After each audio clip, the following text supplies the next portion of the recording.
Oh, hoy! Ginapang na naman. Ang goal ng taong ito, mapuno lang ang galon. Biglang sumisid.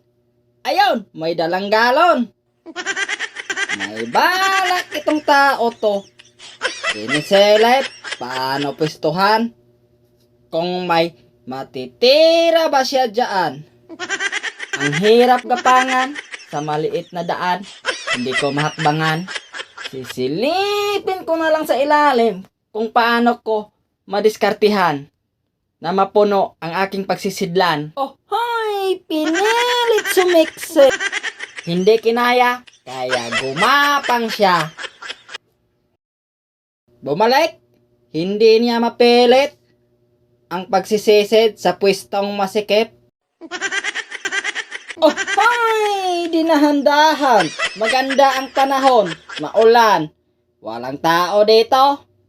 Ayun na naman. Ang galon. Walang laman. Ay, siguradong kwartang linaw to. Pag nakalaman ang galon ko. Hinahanap na naman kung saan ang tangking iyan nakapwesto. Ang hirap gumapang. Nasa kabila pala ang target ko.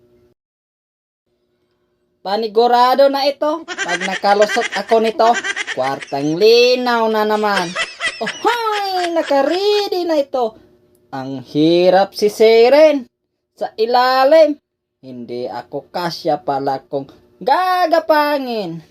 Ayun, hindi talaga tinigilan. Kahit anong tingin-tingin, wala talagang paraan na maabot ko ang tangking iyan.